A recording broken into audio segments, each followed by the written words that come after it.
그럼 프리랜서나 자영업자 그렇죠, 이런 그렇죠. 형태가 되는 건가요? 네, 그게 정확한 표현일 것 같습니다. 그러면은 유니폼만 입고 있지 소속이 아닌 거네요? 네, 그렇죠.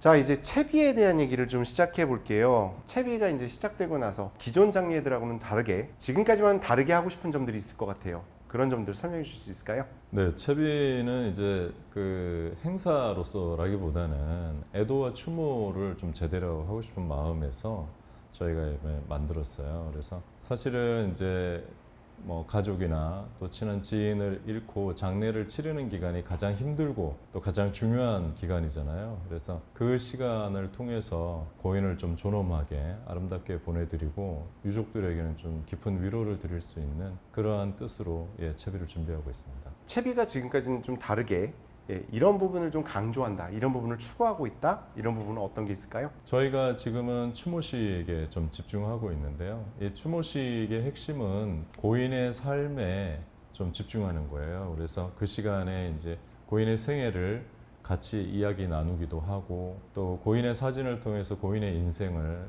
둘러보고 또 우리가 임종을 지키기가 요즘 힘들잖아요. 사실 그래서 이제 그 임종 때 우리가 고인과 나눠야 되는 이야기들이 있거든요. 근데 그 인사를 다 할 수가 없기 때문에 추모식 시간에 유족들이나 지인들이 나와서 고인께 전하고 싶은 말, 또 작별의 인사들 이런 것들을 나누는 시간도 갖고 또 이제 유품을 가지고 나와서 고인과 함께했던 좀 추억들을 나누는 시간도 있어요. 근데 이 시간이 참 중요한 게 그 앞부분에서 이제 상실로 인해서 굉장히 좀 무겁고 힘들잖아요. 근데 유품을 갖고 얘기하다 보면 옛날에 있었던 즐거운 일들도 얘기하게 되고 그 시간엔 웃기도 해요.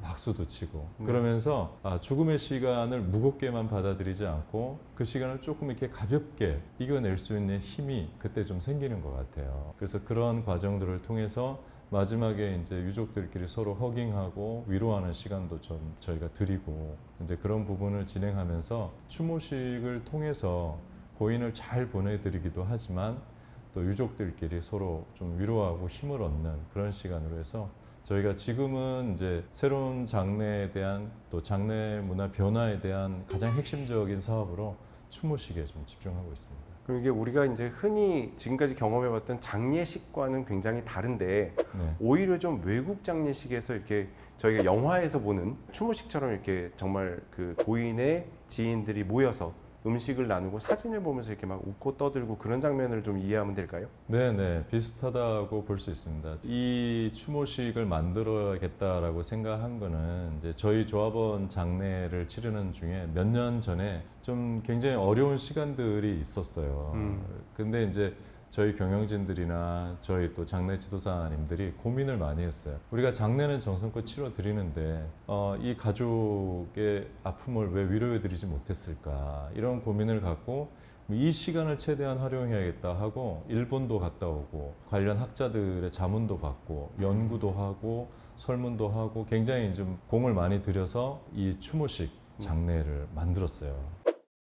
자, 그럼 이제 그 채비가 갖고 있는 상품이라고 그래야 될까요? 좀 구체적으로 설명을 좀 듣고 싶은데요. 어떤 것들이 있을까요? 네, 저희가 지금 갖고 있는 상품은 이제 3일장, 1일장, 무빈소장 이렇게 있고요. 3일장은 기존의 3일장하고 거의 똑같습니다. 그리고 이제 1일장은 빈소를 하루만 차리는 거예요. 조문을 하루만 받는 거죠. 그래서 지금 이제 저희가 갖고 있는 공간 채비라는 추모식 전용 공간에 두 번째 날에 임종하신 지 두 번째 날에 오전에 빈소를 열고 조문을 받고 그리고 이제 유족들이 편하신 시간에 추모식을 진행합니다. 그래서 1시간에서 1시간 반 정도 추모식을 진행하고 저녁 뭐 한 8시나 또 조금 더 늦으면 한 9시쯤에 빈소를 닫습니다. 네. 그리고 유족들은 집에 돌아갔다가 그럼 조문 시간이 좀 정해져 있는 거군요. 정해져 있습니다. 네. 그래서 부고를 보낼 때에도 표시를 다 합니다. 하루 빈소장이고 몇 시에 추모식이 있으니 시간을 참조해서 참여해 주시기 바랍니다. 라고 부고를 보내고 있고요. 그리고 그 다음 날 이제 안치한 곳에 가서 거기서 입관하고 발인해서 화장정으로 모시고 가는 그게 이제 하루 빈소장이고요. 비용은 3일장에 비해서 많이 저렴합니다. 특히 이제 어느 쪽에서 비용이 절감되냐면 빈소 임대비 그리고 음식비 네.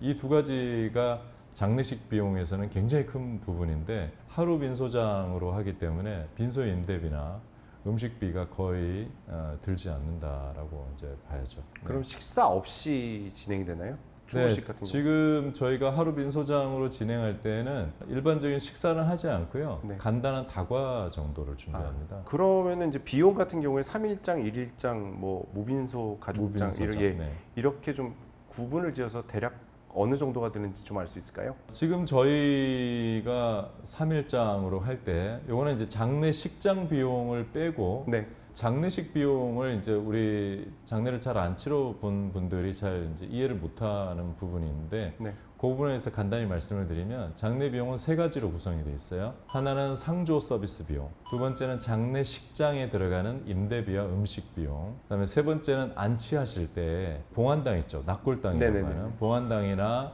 또 무덤을 만드실 때 그 봉분을 이제 조성하는 그런 비용 그 세 가지로 되어 있고요. 그래서 저희 쪽에서 이제 드는 비용은 그 이제 상조 서비스 비용이죠. 네네.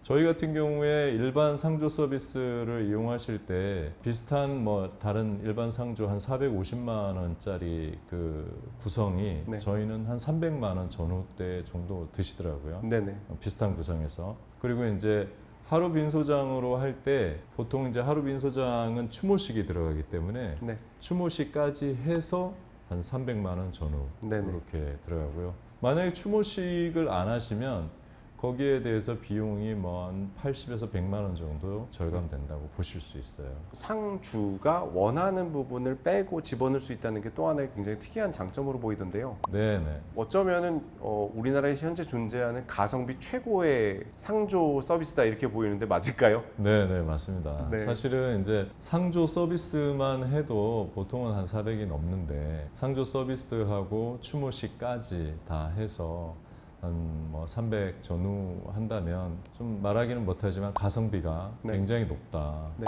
만족감도 굉장히 높다라고 할 수 있고 아까도 말씀드린 것처럼 하루 빈소장을 하면 장례식장 임대비 그다음에 음식값이 많이 절약되기 때문에 그 부분에서 좀 많은 대안이 될 수 있다 이렇게 말씀드릴 수 있겠습니다. 생전 작별식은 지금 이제 한참 관심들이 많아지고 계세요. 네. 살아 있을 때 장례식을 한다. 네. 쉽게 말해서. 아, 네.